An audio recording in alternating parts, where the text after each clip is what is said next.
We do need those stairs in the event of an emergency, so parents and group leaders, please don't allow your children to sit, stand or play on those stairs. In the event of an emergency, we will ask you to leave through the nearest available exit. There are 2 emergency exits at the top of the building and your 2 normal exits down at the bottom. At the end of the display, we'll ask you to leave through the bottom exit doors. And finally, but most importantly, please make sure any rubbish that you have goes into the bins and not onto the floor. If any rubbish makes its way into the pool, it can be very harmful, if not fatal to the sea lions if they eat it. So please help us to keep the sea lions safe by making sure all of your rubbish goes into the green bins provided. Thank you very much for listening. Now please sit back and enjoy the display.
Have you brushed your teeth today?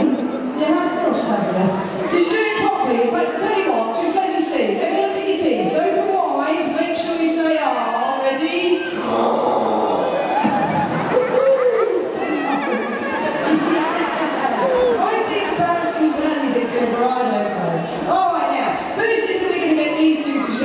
afternoon is an ability that sea lions are famous for. And that is, of course, their ability to balance things on their noses. Now, I've got a football here. I'm going to get Biffo to show you this one first of all. But Roger, you need to sit on your stand, mate. There's the lad. Now, everybody knows that sea lions can balance, but not everybody knows how it's done. The secret to it is the lovely whiskers that you can see on the sea lions' faces. Those whiskers, they're really, really sensitive. And what they're doing at the moment, they're feeling which way the football is moving. Now, all Biffo has to do is listen to those whiskers, and then move his head around with his long, flexible neck in the right direction to try and stop it from falling off. So as long as Biffo listens to his whiskers, he really could balance all day long. Now, teaching a sea lion to ball balance is probably one of the hardest things you will ever teach them to do. It can take them anywhere between 6 months to a year and a half before they finally got the hang of it. It took Roger nearly a year to learn how to do, but now that he can, there's no stopping him. So when he gets back on the stage, I'm going to give him the football, and all he has to do is take it back to his stand, but without dropping it. Now take it nice and steady, little man, don't go too quickly. Now the tricky bit for Roger is climbing onto his stand without losing the football. But give them both a big round of applause.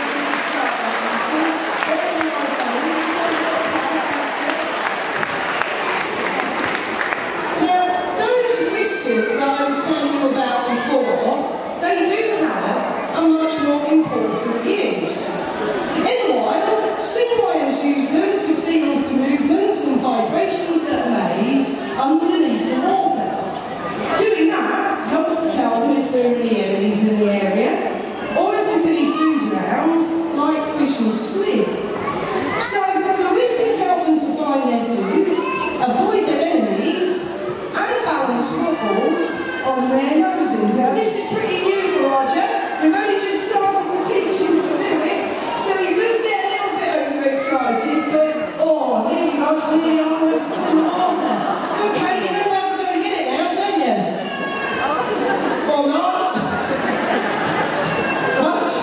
Hello, anybody in there? Oh, we're going to eat football, we haven't got all day. No? Fine. Oh, look. He's got a cup on now. It's not my fault he messed it up, alright. If he doesn't want to do it, we won't make him. We just have to leave the football where it is for him. Now, the next thing we were going to tell you about are some of the differences between seals and sea lions. These two, they're both sea lions, but they get called seals all the time. So between the three of us, we're going to show you how to tell the two apart. Now, the first thing you need to look for is how do they swim. Sea lions, for instance, only ever swim using their big front flippers. Thanks, Biff. Look, you should have used big front flippers. Now, when he swims, he looks a little bit like he's flying because he moves those flippers up and down like a pair of wings through the water. This will propel him at a top speed of about 15 miles an hour. So these guys, they can go pretty quick. Remember when you go on flippers too? That's it. Now, if these two were both seals, their front flippers, well, they'd actually be about the size of my hands. And they'd be stuck to the sides of their bodies like that, making them pretty difficult to swim with. So seals don't swim with the front flippers, seals swim with the back. And they move those back flippers from side to side like a fish. Now, because Biffo swims using his upper body, it does give him lots of muscles in his chest and in his shoulders as well. And that means he's also pretty good at the old gymnastics. Now, this is what we call a front flipper stand. Only a sea lion can do it. Seals can't do them because those tiny front flippers just wouldn't support all their weight. And he weighs about 20 stone. Yeah, that's a good one. Okay. Now there is a much better way to tell a sea lion from a seal. And it's by watching how they move when they're on dry land. Come on, Vic, you can help me with this one. Now, if you guys watch Biffo as he swims, he should be walking around about now. That's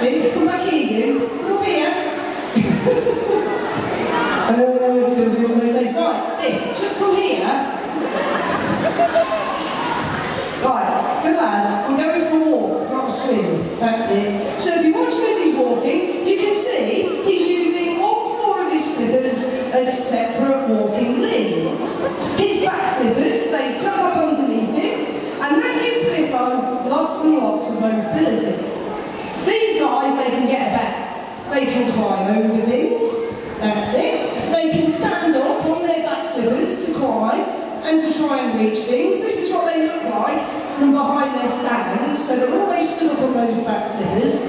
But this means these guys are fast, mobile creatures. Seals, on the other hand, they move completely differently, don't they, Bicko? Do you want to do me a little favour? Just come and show everybody, how does a seal move on land? That's how a seal moves. They sort of jiggle along on their bellies and they look like giant slugs. Now, seals, they're not mobile creatures. Because they have such tiny front flippers, seals can't use them for walking, for climbing, or for running. So sea lions will always be much more mobile when you see them in the beach things. I take it you want to show everybody your sea impression. Should we go back the other way then so everybody sees it? That's it. All the way, keep going, keep going. Yeah, in both of it, around the pool. That's it. Now, with all those differences, there are a couple of things that seals and sea lions have in common. The most important thing is, of course, their food. Their daily diet of fish and squid. Fish and squid, they're not easy things to catch. Sea lions need to have good eyesight and a good sense of speed and direction.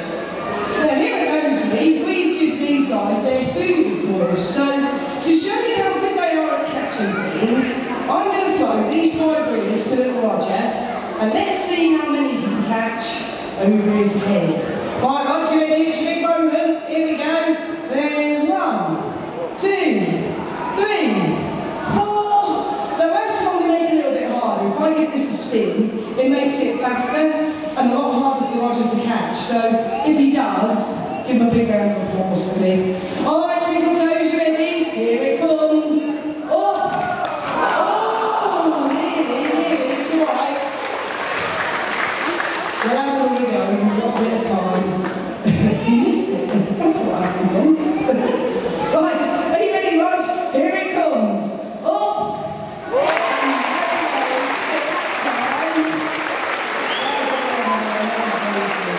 Very good. Now there is one other thing that seals and sea lions have in common. Only this time, it's much more dangerous because it's their enemies. Now these guys, they have 2 particular types of enemy. The first one is the killer whale. I'm not going to tell you what the second one is, because Bicko does a very good impression of that too. Okay, Bicko, into the water for this one, that's it. And then when you're ready, turn yourself around, show everybody what's your deadliest enemy. Yeah, sharks. Big sharks, tiny sharks, little sharks. And great white sharks. They all think sea lions make a lovely dinner. So sea lions use their whiskers as an early warning system, and when an enemy's close by, they swim back to the beach where they're nice and safe. To be honest, it's their very real form of defence, but do give Bicko a little bit round of applause.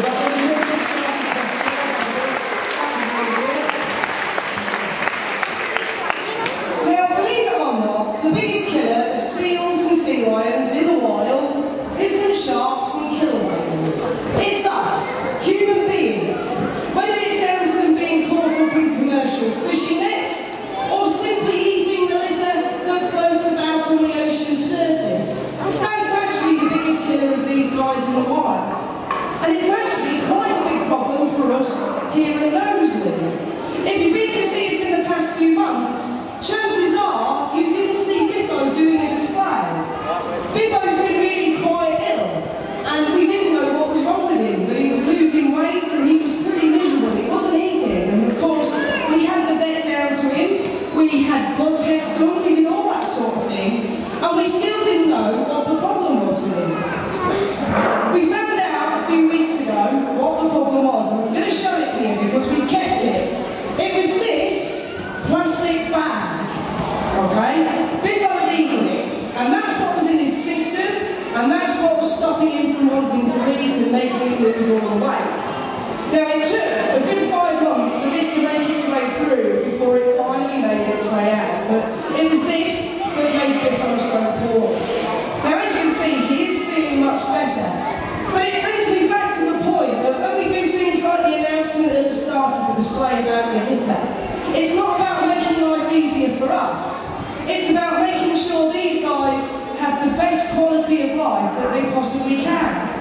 So I'm going to say it again. Please be very careful with your litter. Whether it's if you're at Roseley, at home, or out and about at other parks. Please be mindful of what might happen if you don't put your rubbish properly into a bin. Now, we are quite close to the end of this afternoon's display.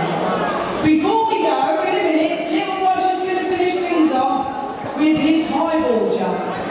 Now, this is where Roger leaps out of the water and he tries to touch that pink ball with his nose. It's a bit high where it is. Now, before we do that, I'm guessing everybody going is for the baboon bus. So if you need to go for the baboon bus, now is your chance because I've got a bit more information to do before we do the highball. So if you do need to go, now is your chance. Now, before we get Roger to do the highball, it does give me a quick opportunity to tell you about our posters. At the end of the display, we'll be selling posters of Biffo and Roger. I'll be selling them from the little red shop over there, and we'll also be selling them from that side over there. The posters are only £1.50, so if you'd like to take a poster of your favourite sea lion home, do come and see us at the very end. If you don't want a poster, that's not your thing. Perhaps you'd like to help us with our charity, which this year is the Monk Seal Conservation Trust. The monk seal, it's the most endangered marine mammal in the world, and that is why we're trying to help their charity. So to help us with that, by both exit doors, we've got a couple of sea lions. We've got a big bottle outside, you can't miss it, he's huge, and we've got a little Roger-sized sea lion over there. Both of them collect for us. Any change that goes into the two sea lions goes to the Monk Seal charity. We haven't finished yet though. Little Roger's going to finish things off with his highball jump, and at the moment, Roger can hit the highball about here-ish, okay? But it's not what Roger does, it's how he does it. If you've ever been to see us at Roseley before, certainly last season, you'll know that Biffo used to do the highball too. And what Biffo would do